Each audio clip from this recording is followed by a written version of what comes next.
새로운 기회를 주시는 하나님. 누가복음 9장에서 19장. 누가복음은 예수님의 탄생 이야기로 시작합니다.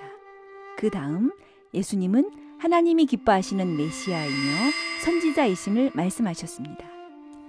오늘은 예수님과 제자들이 예루살렘을 향해 긴 여행을 떠나는 이야기입니다. 이 이야기는 출애굽한 이스라엘 백성의 여정과 비슷합니다. 하나님은 모세를 통해 이스라엘 백성에게 하나님의 율법을 주셨습니다.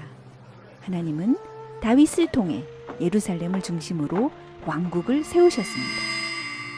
예수님은 새로운 모세입니다.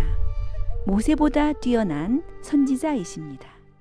예수님은 새로운 다윗입니다. 다윗보다 뛰어난 왕이십니다. 왕이신 예수님은 마을을 방문하시기 전에 먼저 제자들을 보내셨습니다. 그 다음에 예수님이 도착하셔서 하나님 나라의 복음을 전하시고 하나님의 일에 참여하라고 사람들을 부르셨습니다. 새로운 삶을 허락하시는 하나님. 예수님의 왕국은 이 세상 왕국과는 완전히 달랐어요. 이 세상 왕국은 높은 사람이 대접을 받지만 새로운 하나님 왕국은 낮은 사람이 대접을 받는답니다. 그래서 예수님은 이스라엘 사람들이 가난하고 불쌍한 사람들을 받아들이고 사랑하기를 원하셨어요. 그래서 설교와 비유를 통해 하나님 나라의 백성이 어떻게 살아야 하는지 가르쳐 주셨어요. 가르치실 뿐 아니라 세리와 창녀와 같은 죄인들을 받아들여 새로운 삶을 허락하셨어요. 하지만 종교 지도자들은 예수님의 이런 가르침과 행동을 좋아하지 않았어요. 이스라엘의 종교 지도자들은 예수님이 메시아라면 왜 죄인들을 받아들이고 그들과 함께 음식을 먹는지 이해할 수 없었어요. 그들은 하나님 나라가 어린 아이들과 가난한 사람들과 죄인과 세리들의 것이라는 사실을 받아들이지 않았어요. 예수님은 그들의 오만한 태도를 싫어하시고 야단치셨어요. 그래서 다음에 유명한 이야기를 들려주셨어요. 잃은 자를 찾으시는 하나님. 어떤 아버지에게는 두 아들이 있었어요. 큰 아들은 아버지의 말을 잘 들었어요. 하지만 작은 아들은 형과는 달리 제 멋대로였어요. 작은 아들은 아버지의 재산을 받아서 집을 떠나 방탕하게 살았어요. 결국 모든 돈을 허비하고 돼지를 치며 돼지와 같은 음식을 먹는 신세가 되고 말았어요. 작은 아들은 후회했어요. 이렇게 살 바에야 아버지께로 돌아가 아버지의 종이 되면 더 낫겠다. 그래서 작은 아들은 집을 향해 출발했어요. 한편 아버지는 집에 말을 잘 듣는 큰 아들이 있었지만 그 마음에는 집을 나간 작은 아들 생각뿐이었어요. 날마다 문 밖에서 작은 아들 돌아오기만을 기다렸어요. 그런데 저 멀리 집을 향해 걸어오는 작은 아들이 보였어요. 아버지는 달려가서 작은 아들을 안고 눈물을 흘렸어요. 작은 아들이 말했어요. 아버지, 저는 아버지의 아들 자격이 없습니다.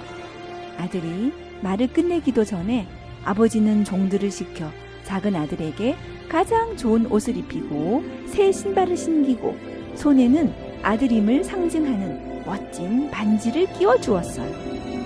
그리고 온 동네 사람들을 불러 모으고 큰 잔치를 준비했어요.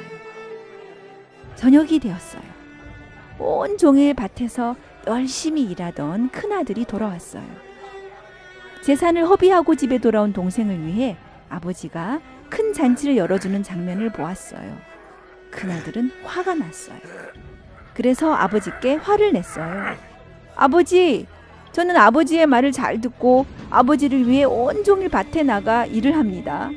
그런데 아버지는 방탕한 저 녀석을 더 사랑하시는군요. 큰아들은 불평을 늘어놓으며 잔치가 열리고 있는 집으로 들어가지 않겠다고 말했어요. 아버지가 나와서 큰아들에게 이렇게 말했어요. 아들아, 너는 이미 나의 사랑하는 아들이다. 내가 가진 모든 것이 네 것이 아니냐? 하지만 나는 잃어버렸던 내 동생을 다시 찾았다. 그러니 너도 집에 들어와서 다시 찾은 동생을 받아들이고 함께 기뻐하는 것이 옳지 않겠니?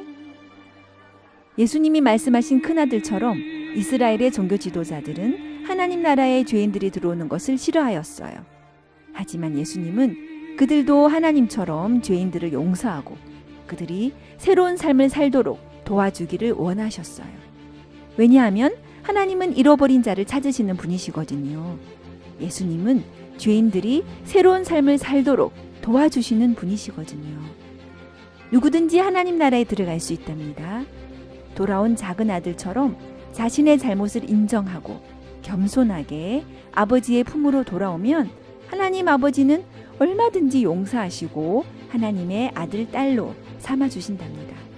하지만 이스라엘의 종교 지도자들은 예수님의 이런 가르침을 싫어했어요. 예수님과 예수님을 따르는 제자들을 거부하였어요. 사실상 하나님 아버지를 거절한 것이지요.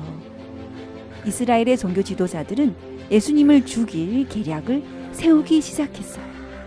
이제 예수님과 제자들은 예루살렘 근처에 도착하였어요. 과연 예수님 앞에는 어떤 일이 기다리고 있을까요?